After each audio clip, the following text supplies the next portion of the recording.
Welcome to the Clayton Tyner podcast. This is episode 8. On the podcast, we explore what matters. We start with the assumption that your life matters, that you were created to live a significant life, to have impact, to affect change. And so we take topics, ideas, and truths that hold significant weight in your life, and we try to dive as deep as we can in each of them, and then if we can, emerge back to the surface with some application for our lives.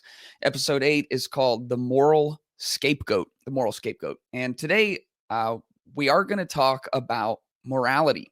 And maybe that feels like a very preachy kind of thing to talk about. And for most of you who listen to the podcast at this point, you're well aware that my day job is actually as a pastor and preacher. I'm a long way away from a professional podcaster. However, today we're going to try some new stuff here on the podcast. And specifically, I want to look at some ideas of morality, some theories and philosophies of morality, specifically the idea of the moral landscape that's been put forward by famous atheist Sam Harris. Now, to start this, I want to say a couple of things. I don't have any real beef with Sam Harris as a person. We obviously disagree on what is the fundamental question of existence, which is something like, is there an uncaused cause? Is there, in fact, something divine? Is there more than just, humanist materialism? And what we're going to be really looking at is just one of the ripple effects of removing the idea of an uncaused cause, which is just more of a philosophical way to say a God. If there is no God, that affects basically every single part of our life. And it definitely has a massive effect that I hope you'll see today on the idea of morality. Now, why are we exploring morality? Why does it matter to your life? Morality is defined as the principles concerning the distinction between right and wrong or good and bad behavior. And I would go further to say that it isn't just behavior. Morality is the lens through which we view all aspects of the world, and it is our ability to judge things as right things, wrong things, good things, and bad things. Hopefully, it's becoming obvious why this is such a critical topic and idea to explore. If your life is going to be significant, then you have to be able to judge what significance actually means. If you don't have a way to tell what is right and what is wrong, what is good and what is bad, then where is the foundation for determining what is significant or insignificant? A significant life is a life that is pointed in the right direction and that is doing the ultimate amount of good that your life can do.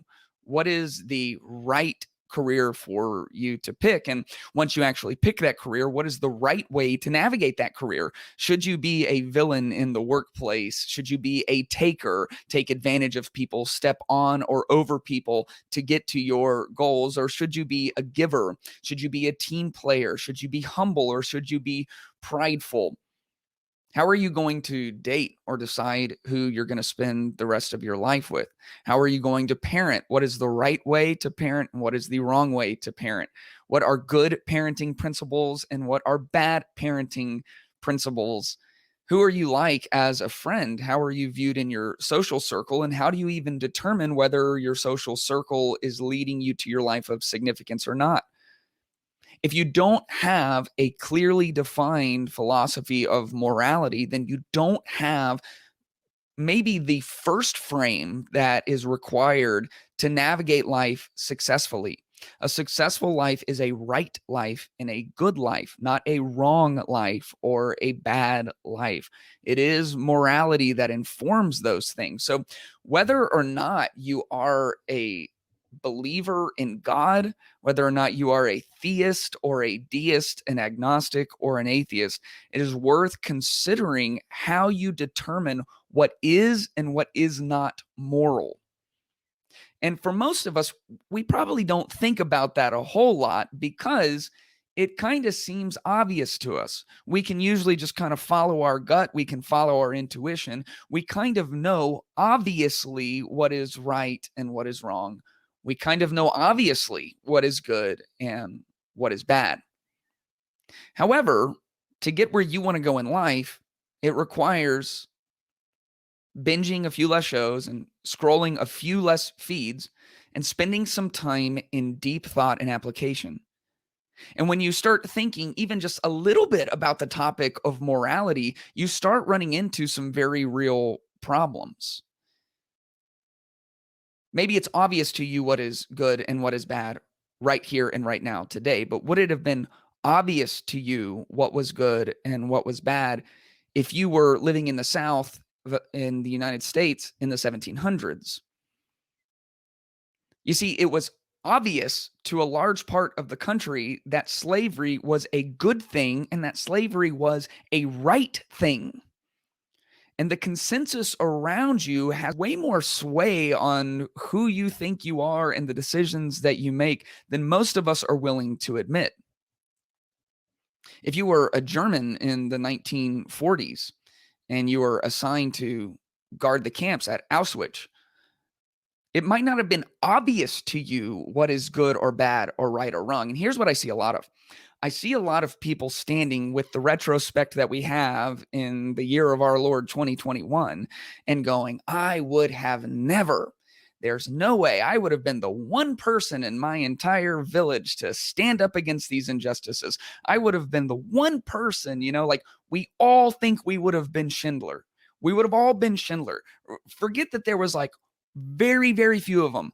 There was such a small amount of people who stood against what the Germans were doing inside of Germany that we made a movie about the guy who did it the best. And so we see mob mentality at play. And we see even within our society today, huge schisms between different parts of the country and what we believe to be moral and what we believe to be immoral.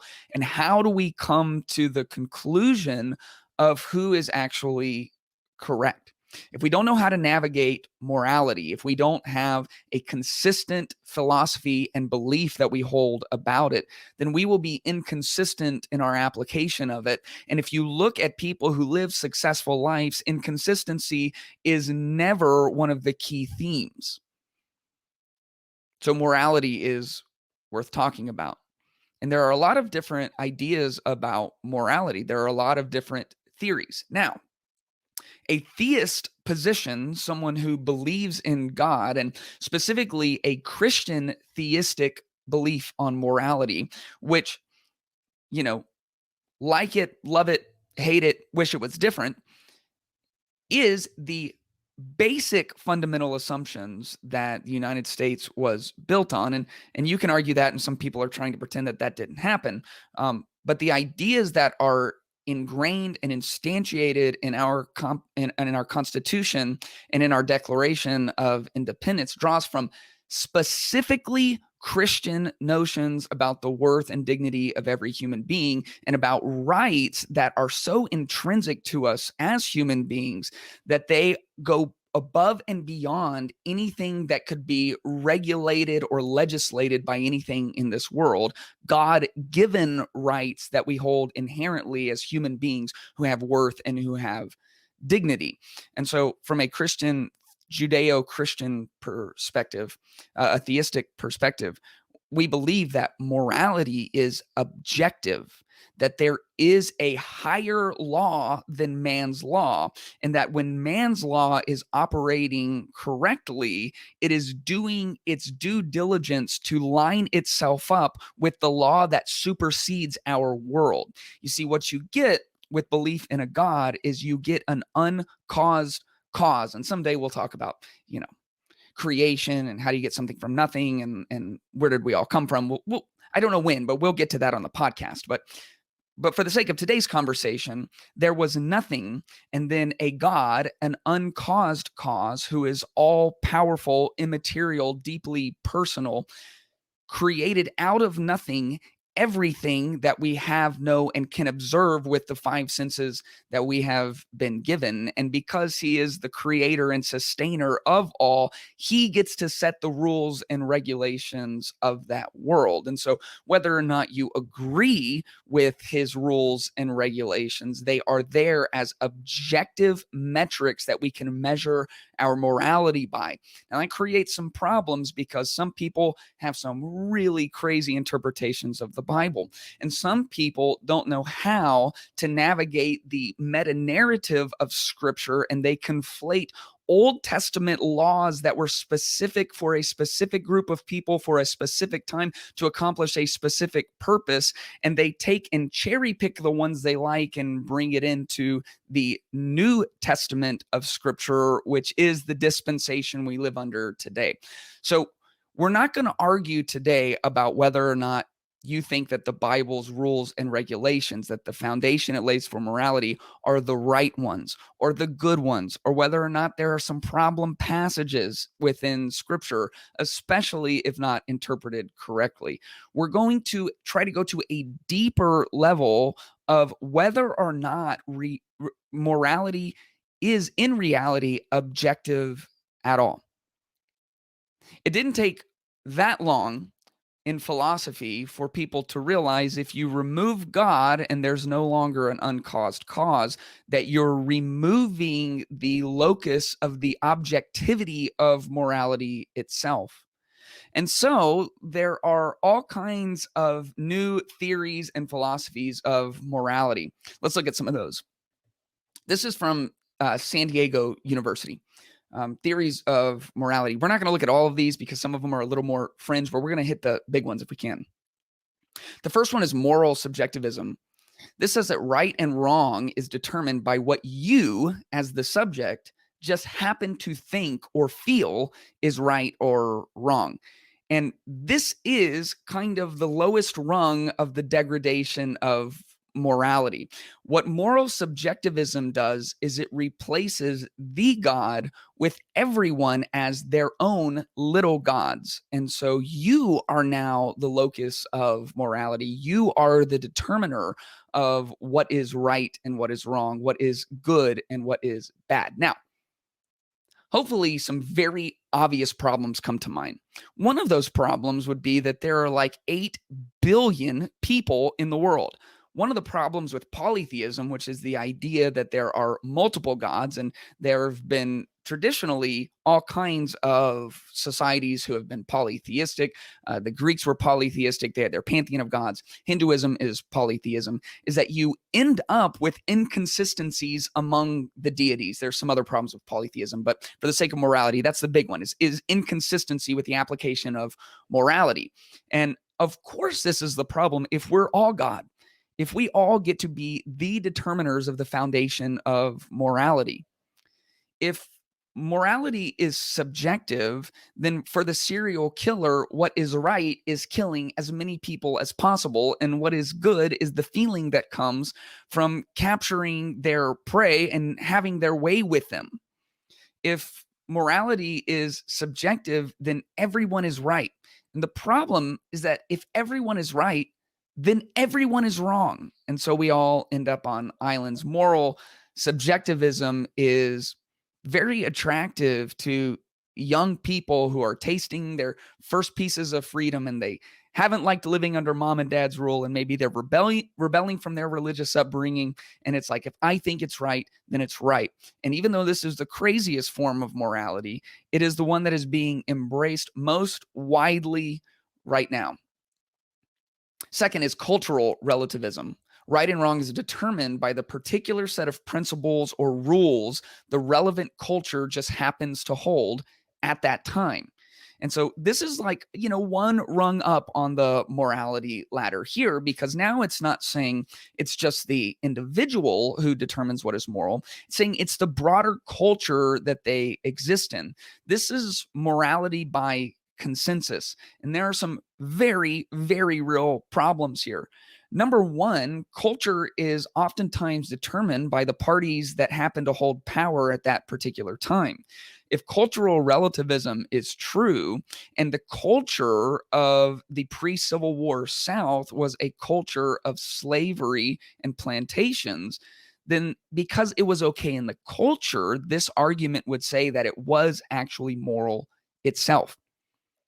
And so this is where people really get into trouble when they start removing an objective source of morality. They start running into problems like, well, if it's just about what the culture deems appropriate, then how can you actually say that what was happening in Germany with the German culture deciding to become this purified race of people by eliminating the opposition? How can you say that that was wrong when the consensus was that it was correct? It removes any other culture's ideas about morality from imposing it on anybody else. Ethical egoism says right and wrong is determined by what is in your self-interest, or inversely, it is immoral to act contrary to your self-interest. And all this is doing is replacing morality with self-protection and general selfishness. And so if it's only about what is good for you, we're going to run into some obvious problems, because some things that are good for you are incredibly detrimental to other people around you. And so maybe you own a business, and what is in your best interest is to make as much money as you can possibly make. However, you're immediately going to have to balance some competing factors, which is if you pay yourself all of the money, then you can't pay any other employees. And so that's not actually in your self-interest. And what you will determine to do is find the absolute lowest amount that you could possibly pay people who are qualified enough to keep them on the hook and keep them in your organization, but not add anything significant to their lifestyle or to their well-being. And so selfishness has played itself out 1 billion times over in our culture, and the words of scripture have consistently rang true that it is in your best interest to sacrifice for the benefit and on the behalf of others. As a matter of fact, it's taken us a long time, but neurological studies now show that finding someone to serve actually releases the chemicals in your brain that lead you to the state of well-being that you are desperate to come into. Uh, Number 4 is divine command theory, which is another way to say a theistic view that there is something divine, something that supersedes us. This is what I would hold to, a Judeo-Christian worldview and a philosophy of morality. Virtue ethics say that right and wrong are characterized in terms of acting in accordance with the traditional virtues. That's what makes the good person. This isn't that far removed from cultural relativism, because the virtues are largely determined by the culture and the society at large. There is utilitarianism, which is right and wrong is determined by the overall goodness or the utility of the consequences of the action. This is a consequentialist moral theory. And so this says that the way to determine morality is to look as far as we can into the consequences that that would have. Now, this is, in my opinion, pretty high up on the moral ladder. Because what it attempts to do is, for every action, if you would think of an action as a stone thrown into a pond, it tries to see all of the ripple effects and how far out they reach. Now, there are a couple of problems here. The first is that we are very finite human beings, and we're not really great decision makers in general. And so our ability to see the ripple effects and to be able to anticipate all of the consequence that it has is very truncated by our finite existence. And so in order to truly understand the full breadth, depth, and width of the consequences, we would have to be something like an all-knowing, all-powerful, uncaused cause. So once again, we have to be God. The other problem is, because there is no objective morality in utilitarianism, there is no objective standard for what is right and what is wrong, for what is good and for what is bad. And so utilitarianism actually ends up as a circular argument, because you're trying to determine the consequences, but consequences themselves has to deal with what is right, wrong, good, and bad. And so you don't have the standard to measure the consequences And so you're stuck back at step one. It's like, well, we just have to measure the utility and look at all the consequences and see how far spread it is. And then it's like, well, how do we do that? Well, we look at each individual action and we decide the consequences and how far spread out it is. Well, how do we do that? Well, we look at those consequences. It's a circular argument because you don't have an objective standard to measure any of it by. And so even if you are the best at seeing the breadth, width, and depth of all of the ripple effects of what any given action is going to take, that ends up just being your opinion. And the person to your left or the person to your right might have an argument about any one of those consequences and whether they're right, wrong, good, or bad. And nobody has the upper hand because there's nothing objective about the system. Let's see what else there is. The Kantian theory, right and wrong, is determined by rationality, giving universal duties. This is a non-consequentialist moral theory. This is starting with rationality, and there's a couple of problems here. Number one, what is rational has to be set on a standard of what is objective. And this is kind of a different conversation we'll probably have at some point. But rationality must be derived from something outside of ourselves, something like an uncaused cause. And so there's a big question of whether or not we can actually be rational beings without some kind of actual rational purpose and some kind of rational creator. The other problem with this is universal duties are subjective within themselves. We keep running into the same problem. You've removed what is objective, and so all of it ultimately falls down to the lowest rung of the moral ladder, which is moral relativism, because it's going to depend on each individual's definition of what is rational and what is actually a universal duty. And last, we have here we go. Contractarianism. The principles of right or wrong or justice are those which everyone in society would agree upon in forming a social contract. This is the same problem with cultural relativism. The people in power will set the agenda. And so it's hard to get consensus amongst three people with where you're going to eat for lunch that day. And this says we're going to get consensus across the entire society. And so good luck, man. If you're in the wrong society at the wrong time, what will be deemed moral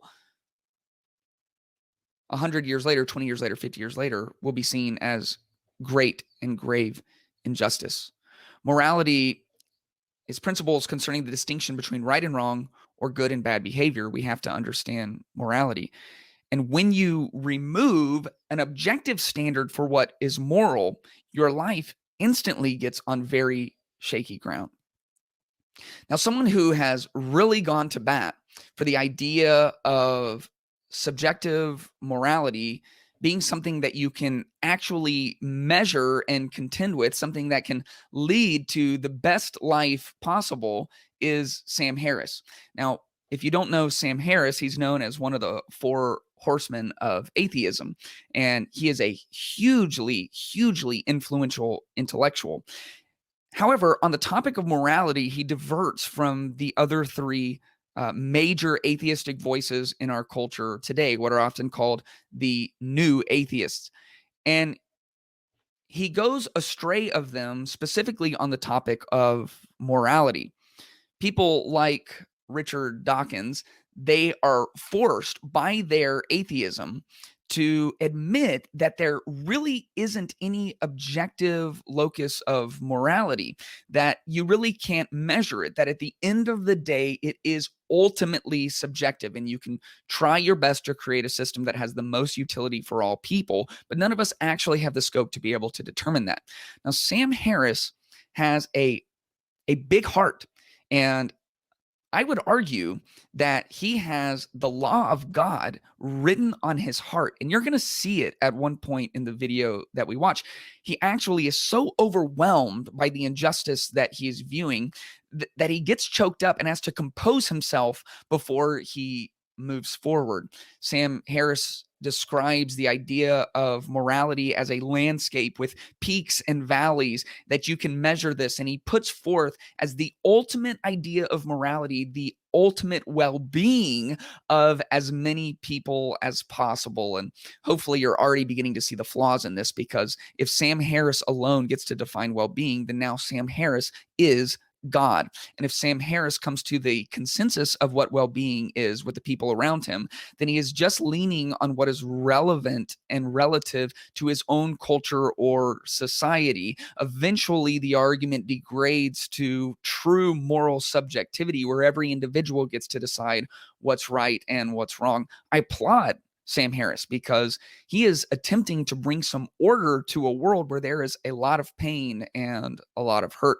This is an excerpt from his TED Talk quite a few years ago when he was first starting to describe the moral landscape. And we're going to look at it and listen to it and see if we can spot some of the problems. Now, many of you might worry that the notion of well-being is truly undefined and seemingly perpetually open to be reconstrued. And so then how, therefore, can there be an objective notion of well-being? Well, consider by analogy the concept of physical health. The concept of physical health is undefined, as we just heard from Michael Spector. It has changed over the years. When this statue was carved, the average life expectancy was probably 30. It's now around 80 in the developed world. There may come a time when we meddle with our genomes in such a way that not being able to run a marathon at age 200 will be considered a profound disability. People will send you donations when you're in that condition. So that's pretty funny. I think this is two things. Number one, I think it's a category error. And I don't know who Michael Spector is, and I didn't listen to apparently his TED Talk before Sam Harris came out. But he was making some kind of argument that the physical body can't be truly measured on what health, wellness actually is, so that it becomes subjective as well. And the point that Sam Harris is trying to make is just because it is subjective, doesn't mean that you can't have objective standards for what is healthy and what is not. So it seems like, number one, a category error, because he is trying to conflate something that is physical, that is observable, that is measurable, that we can go through scientific processes with, and something that is ethereal, that happens largely in our consciousness, that is philosophical in nature more than scientific, which is the idea of morality. It's just kind of a canard. It's a red herring. It's a distraction from the argument. Yeah, people used to live for 30 years and now they live for 80 years. There's evidence that before people only lived for 30 years, that people lived much longer than that. So they lived a long time, and now they don't live very long, and now they live a long time. And now, our average age is like 80 or whatever else. Of course, at the same time, what we're not counting in there, because what used to dramatically lower the lifespan of individuals is that most kids couldn't make it past like 6 months or 1 year old. A lot of kids died as infants. And so that was aggregated into the total, which significantly lowered the average age. We don't do that for abortion, and we can have an abortion conversation later down the road. But we don't average those lives in. And so there's a lot of death going on, and it varies greatly from industrialized first world nations and developing nations. And so it's like, that's a good point. At the same time, it is assuming that the guy who spoke directly before him is correct, that you can't actually measure health, and that there aren't objective standards of what is healthy and what is not. And I'm not buying that just because he said it. It seems like an obvious lived experience that there are empirical ways to tell whether or not we are healthy or not. There are healthy ranges for glucose. There are healthy ranges for blood pressure. Now, due to your unique makeup, it may require a different diet from you to me to the next person on how we maintain those things. So there are subjective properties to it, but it doesn't mean that the whole enterprise of physical health is in itself subjective. And so what he's trying to do is find something else that is subjective, but we still measure objectively.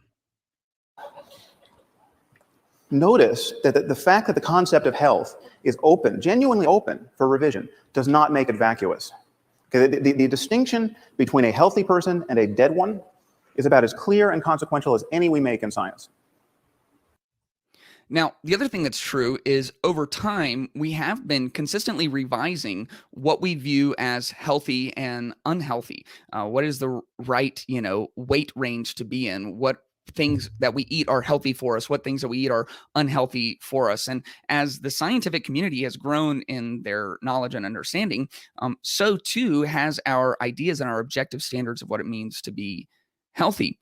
At the same time, we have seen a transformation in that same period as science is developing and germ theory is developing and dietary nutrition is developing. At the same time, we have seen a seed of what we now consider obvious morality, the rights of all people, the dignity and worth of all people, the equality among sexes, races, and classes.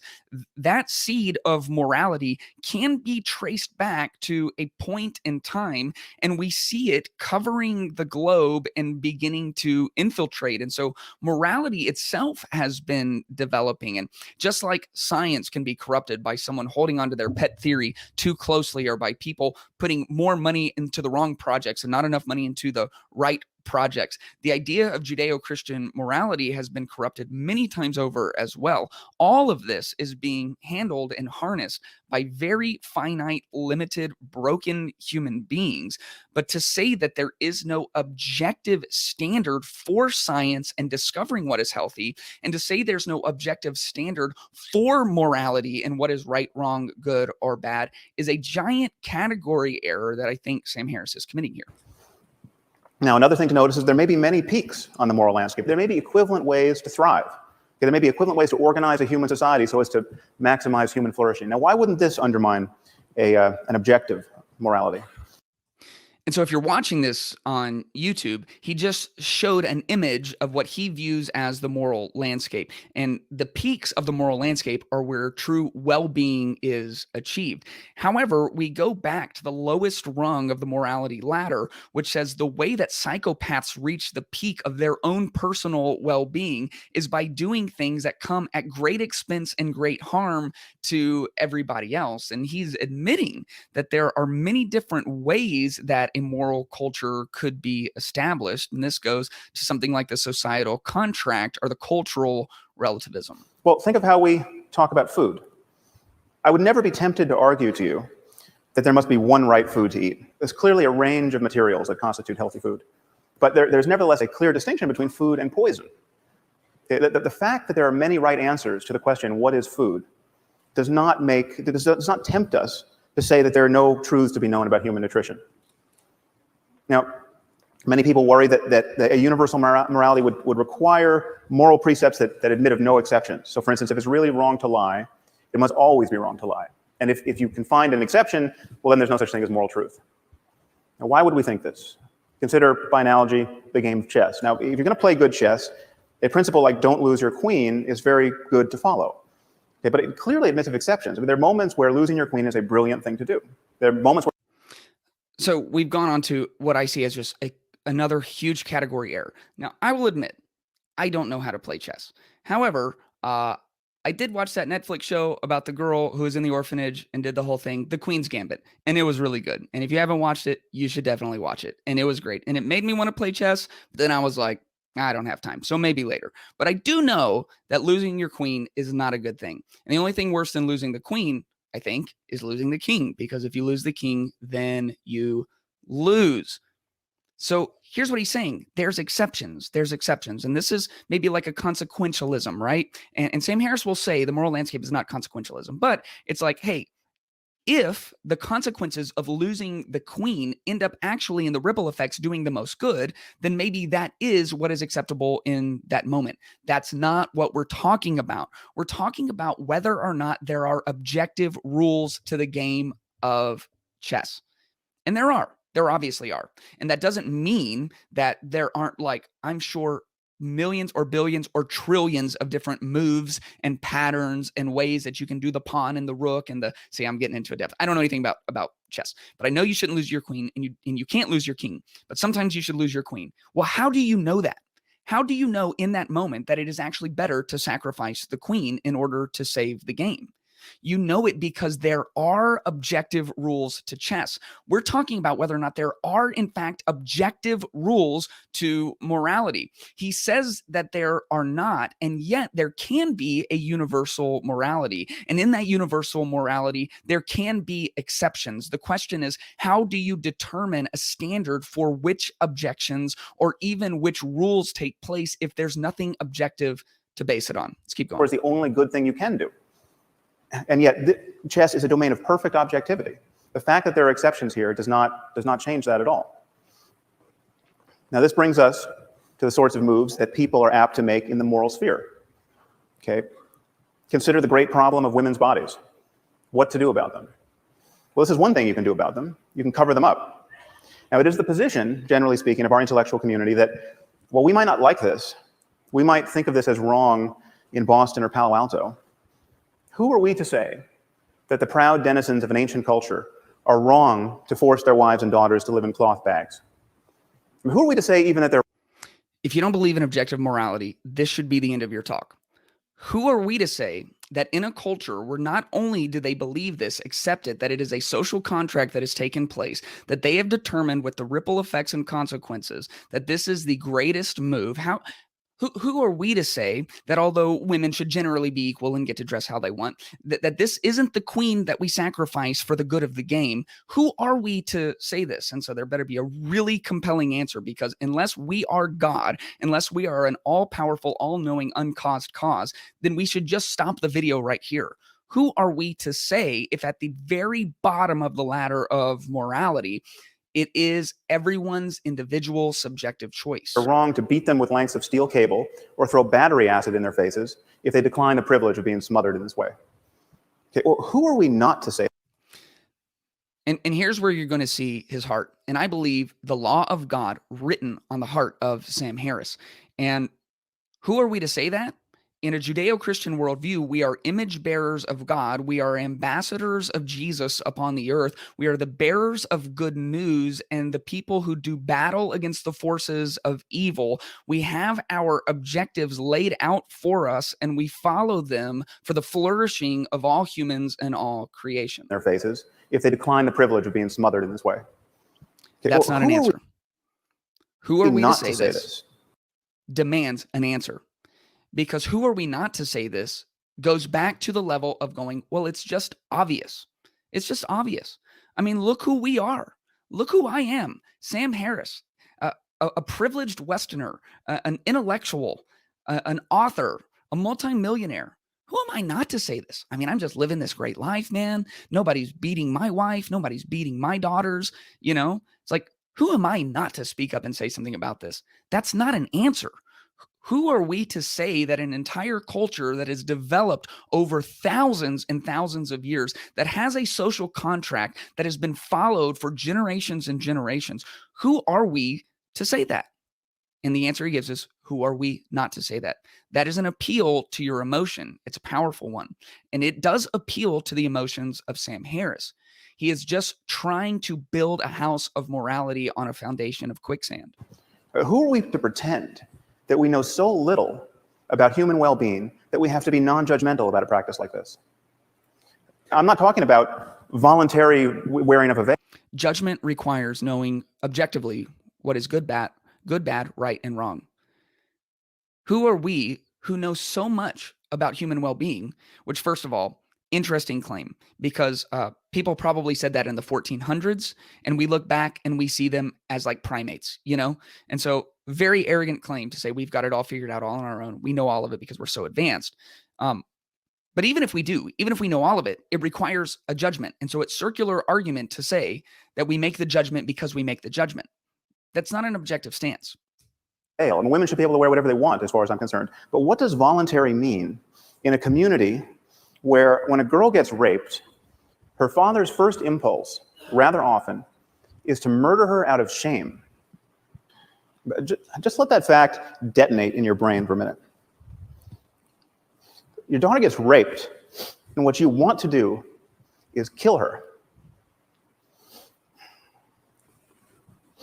What are the chances that represents a peak of human flourishing? And so I agree. I agree with Sam Harris.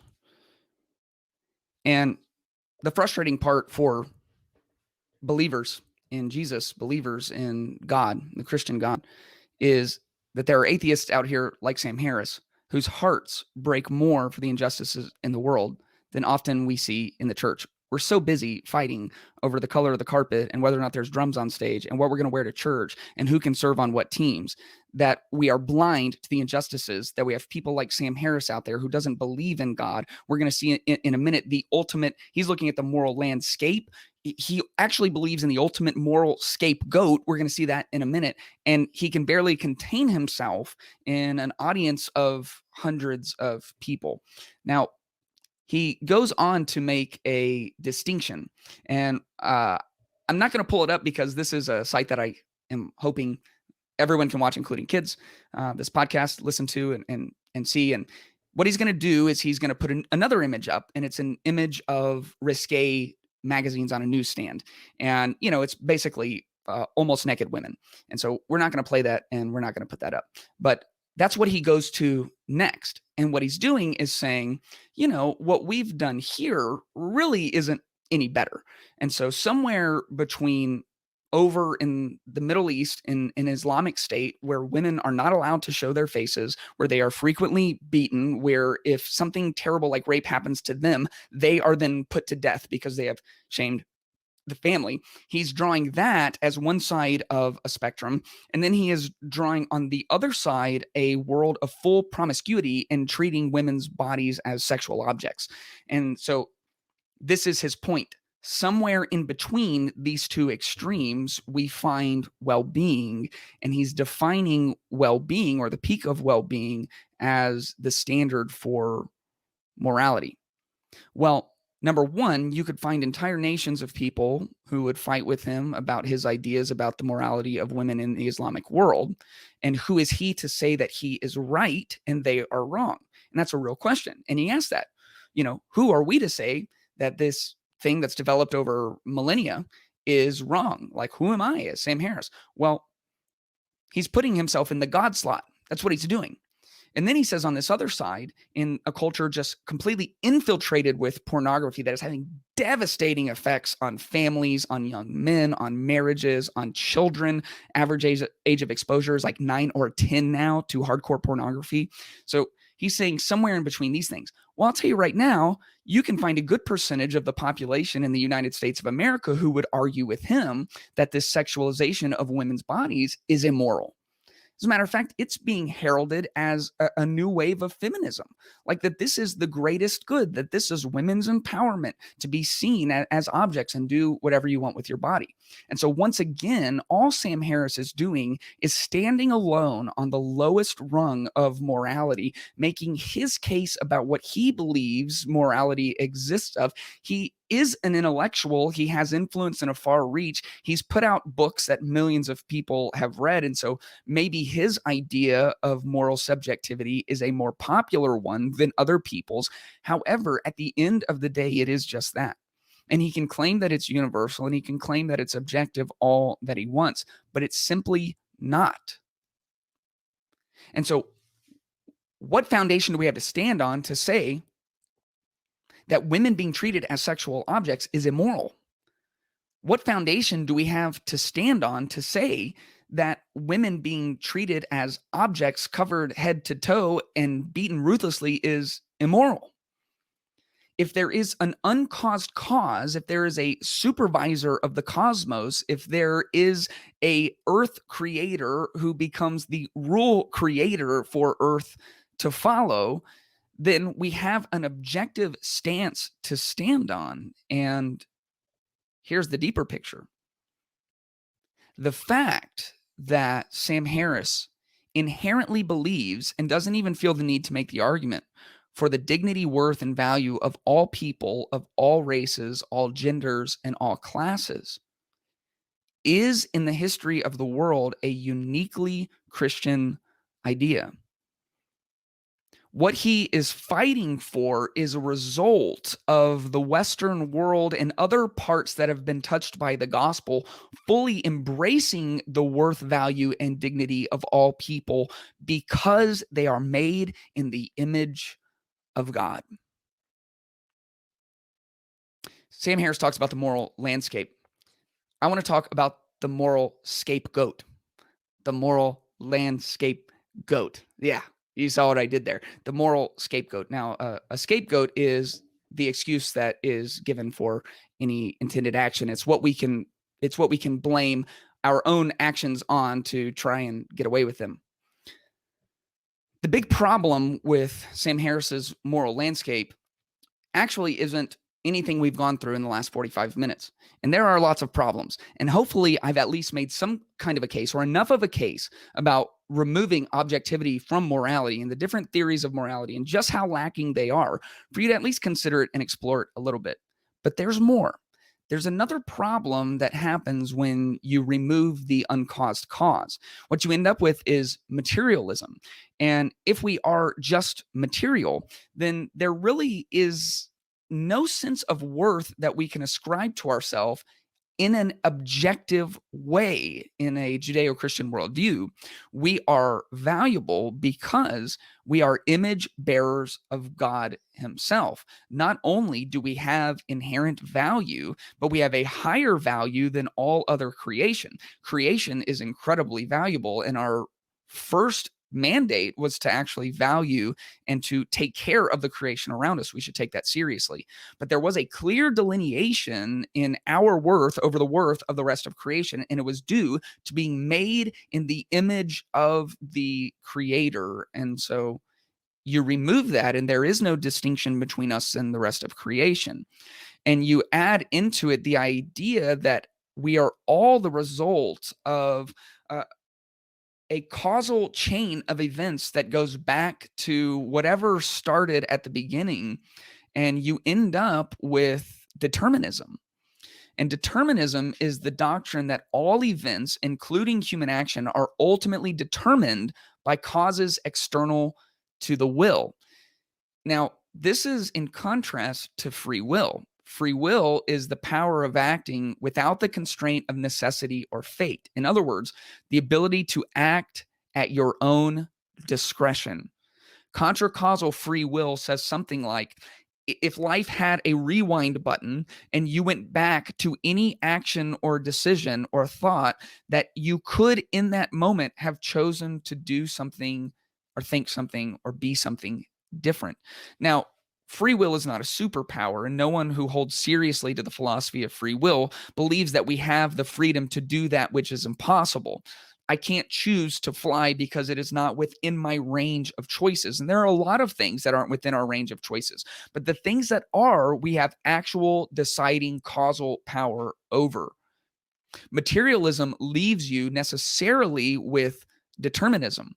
We are simply a collection of all of the atoms and neurons that make up our body. We are captives to our own mind. The end of the determinism definition says some philosophers have taken determinism to imply that individual human beings have no free will. That's the obvious part of believing in determinism. And because they have free will, they cannot be held, listen, morally responsible for their actions. Many philosophers, any consistent philosopher, will say that determinism means that no one can be held morally responsible for their actions. Morality is the distinction between right and wrong, good or bad. Responsibility is the state or fact of being accountable or to blame for something. And so if you are not morally responsible, then you cannot be held accountable or blamed for understanding or acting on the distinctions between right, wrong, good, or bad. And so for someone who wrote a book called The Moral Landscape, for someone who has gone on worldwide speaking tours, pushing the idea and the belief that although there isn't an objective morality, there is a universal morality, that we can get objective standards of morality even without an uncaused cause in the picture. Sam Harris also believes in the ultimate moral scapegoat. And the ultimate moral scapegoat is determinism. And so let's bring him in and see what he has to say. Well, the problem is free will is just a non-starter. Oh, I've got that on really fast. I'm going to slow that down for you a little bit. Let's go back. Well, the problem is free will is just a non-starter philosophically and scientifically. There's no, unlike many other illusions, there's no way you can describe the universe so as to make sense of this notion of free will. Now, there are many people who kind of artfully change the subject and try to get a version of free will that still makes some scientific sense. It actually is not what people mean by free will. What people mean is that as their conscious selves, are free to choose their actions. And that is what is meant by free will, that we as our conscious selves are able to choose. Now, here's what a lot of people, especially in the atheist camp, won't admit to you. No one has an answer for consciousness. Nobody can tell you where it comes from. Nobody can tell us where our thoughts come from. Nobody understands truly where our dreams come from. It is a great mystery. And so what they'll normally say is, we don't understand it yet, but we will understand it someday. And so he is admitting outside of his realm of knowledge, because we're all finite beings, I'm not blaming him for this, that we are conscious creatures. And yet he is saying that it is a non-starter that conscious creatures can make free will choices. You choose what you want, you choose what you will to do. And this is true in the simplest way with gross motor actions, but it's true in your life course, the kinds of things that interest you, etc. Now, people don't deny that they're influenced by their genes and the environment and the social systems they live in, but they still feel that at every moment there is freedom to choose. Now, what can this mean? From the position of conscious awareness of your inner life, this can't be true, because everything you're consciously aware of in every moment is the result of causes of which you are not aware and over which you exert no conscious control. So there it is. And I wish we had time to go through this whole video, because he's going to try to make the point that all that we know and all that we do is just the result of a near infinite causal chain that precedes us. You know, we don't get to choose what family we're born into, and we don't choose what house we live in, and we don't choose what we're exposed to. And our parents didn't actually choose to have us, because determinism says that all events, including all of our actions, all of our thoughts, everything we are, do, say, think, everything is caused by our biology, by our neurology, by our history, by the society around us. We actually have no control, which means we have no responsibility. And so he does something that I've seen him do quite a few times when he talks about free will.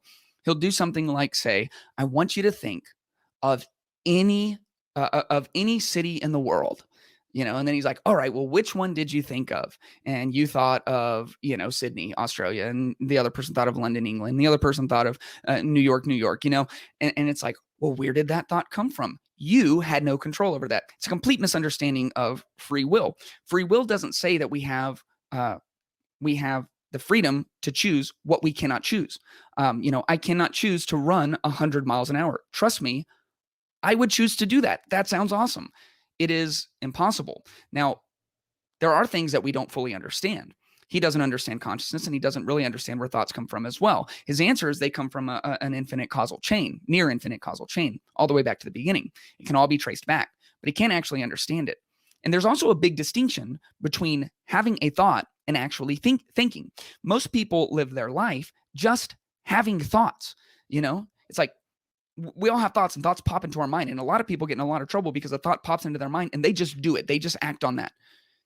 Thinking is having thoughts pop into your mind and then beginning the process of rationally dissecting them and thinking through them. And the fact that you can deliberate at all, many philosophers have said the fact that you can deliberate at all instantly proves free will. The fact that you think and think and think and go through and walk through and make decisions, not just based on your past experience and not just based on your present mood and not just in spite of your present mood, but thinking about a future that hasn't even occurred yet. And all of that goes out the window with determinism. He does a thing like, you know, look at your right hand and your left hand and now choose which one you're going to raise. And then after you choose which one you're going to raise, and maybe you think, you know, well, I really want to show off this, you know, wedding band. And so you raise your left one. After you've done that, his point is, well, you didn't actually choose that. Okay. So maybe he's right. Maybe we're all predetermined to everything. But if the same guy that says that we have no choice in the matter, that we are fully determined, is also writing books about morality, and morality by definition requires responsibility, and there is no responsibility under determinism, then he's got to kind of pick a lane.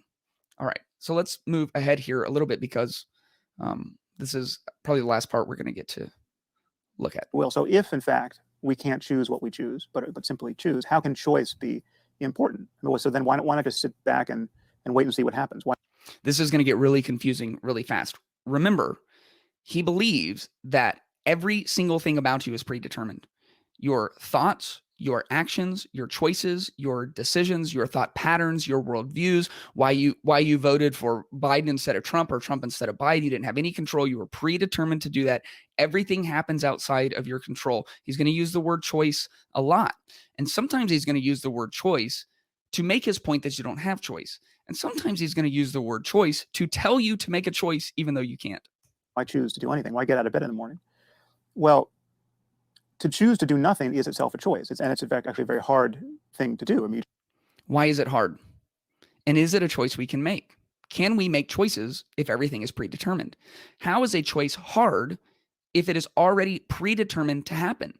You may have the illusion of struggling over whether or not you're going to make the decision, but by definition, it can't be hard or easy. It just is. You just sit there and wait to see what happens, and you're going to get impatient, you're going to get restless, you're going to want to eat something, you're going to be moved by impulses, which you'll then have to choose to resist in order to sit and just wait and see what happens.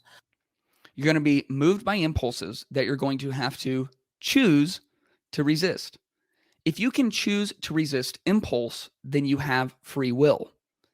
However, the point that a determinist like Sam Harris would make is if you choose to resist the impulse, you're not actually choosing, your biology is choosing for you. Even your decision that you think you're making to resist your impulses are predetermined as well. When that person is right in your face and screaming profanities at you, and you want to rip their head off of their shoulders, and you resist, you make the choice to resist that wasn't you, bro. That was a near infinite causal chain of events you couldn't have done otherwise. So you can't step out of the stream of being lived by your unconscious mental processes, which are showing up as conscious intentions, emotions, moods, desires, etc. Unconscious processes, this is determinism, and they just show up as things that look and sound and feel a whole lot like free will.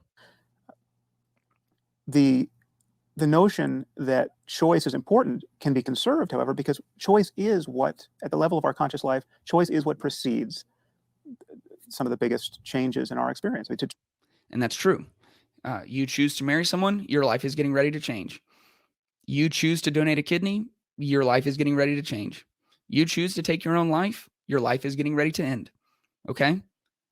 But was it a choice? Choose to marry one person as opposed to another, or to choose to have a child, or choose to go to college, or to drop out of college. I mean, these are behaviors that are preceded by thoughts and conversations and thoughts, conversations. Were you in control of those? According to determinism and Sam Harris's own definition, you were not. A lot of effort, mental effort, and weighing of pros and cons. All of this actually does precipitate the next moment of experience and the next and what in fact we choose to do. And yet all of it is being born of processes of which we are not consciously aware. All of it's important. Who you marry, the mental energy that you put into it. However, that mental energy wasn't actually caused by you. You were the agent being acted upon by unconscious processes. You see, what's happening is Sam Harris wants to have his cake and eat his cake, and magically out of one cake spawn 4 other cakes, eat those cakes, and have those cakes too. It's like, it's almost impossible. In one year, Sam Harris will tour the world destroying free will. And the next year, he will tour the world pushing forward morality, which requires free will. I didn't have time to pull it up, but on one of Sam Harris's appearances on the Joe Rogan podcast, he actually goes to great lengths to make the case that the reason our prison system is so jacked up, and maybe you think it is and maybe you think it's not, that's not the argument we're having here. The reason that he thinks it is so ineffective and actually morally wrong, it's a moral claim that it's wrong, is because those people didn't actually have any control over the decisions that they made. And so the murderer didn't actually murder. A near infinite causal chain of events murdered. He just happened to be the agent that was acted upon by the deterministic forces inside of him. And so determinism is the moral scapegoat. It is the way out of everything. How can you possibly be immoral if you don't have the ability or the responsibility to make decisions? Morality is the distinction between right and wrong, good or bad. Determinism is the belief that individuals have no free will and cannot be held morally responsible for their actions. And so he holds two things in tandem. And to take it a step further, if you step outside of a theistic framework, you almost have, you have very little choice but to hold both of those things in tandem. You have nothing to establish an objective morality upon. And there's a lot of arguments that could be made to this argument, like, well, how do you know that the Christian God is the actual true God? And how is that the standard? And those are maybe conversations we'll have in the future. But we'll just say some God.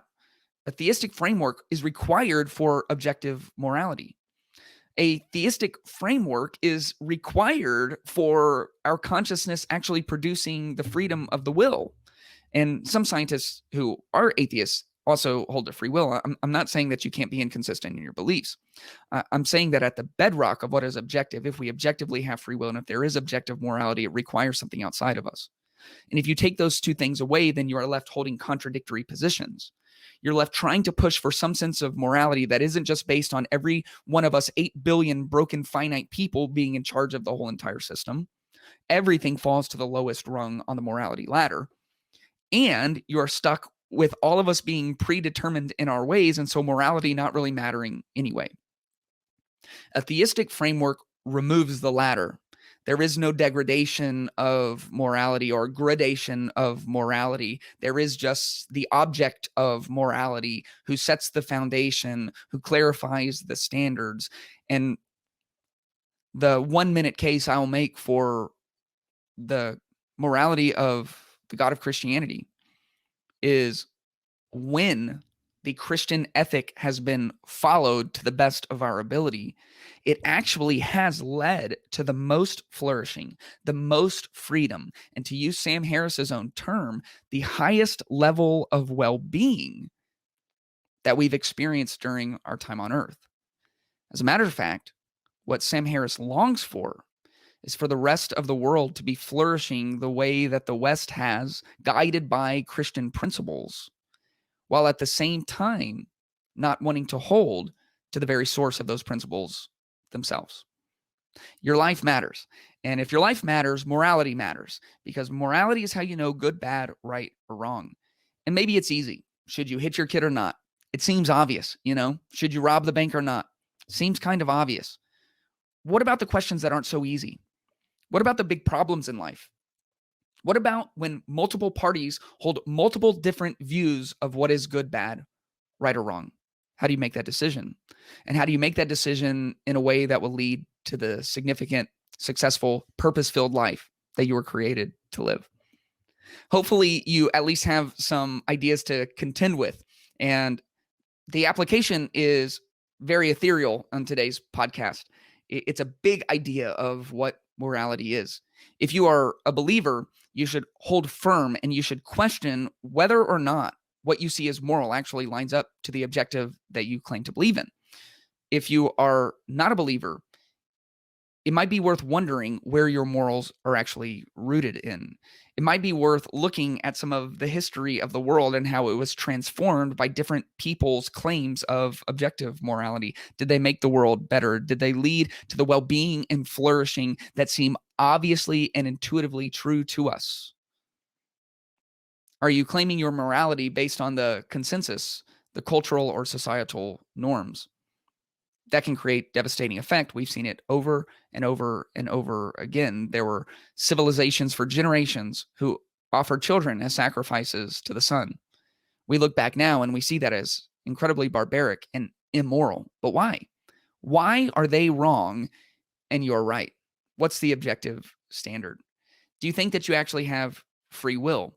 And if you don't hold to free will, are you honest enough to live in a way that says, I can't hold anybody responsible for anything they do?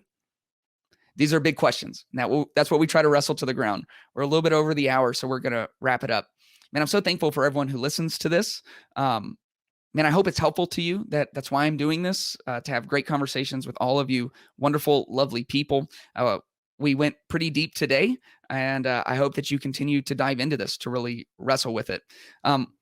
I hope to expand the reach of this podcast to other people would be helpful too. And so if you're listening and it's helpful to you, I'd ask that you share it. You can text the link to people. If you're listening on a audio podcast platform, make sure you're subscribed. You can share these links on your social media platforms. Tell people about it in real life. If you're on YouTube, make sure that you like, subscribe, and hit the notification bell. That's the trifecta that will really help this YouTube channel move forward, and that will make sure you stay up to date with everything that we're doing. I love you guys. I hope to see you next week on the Clayton Tyner podcast.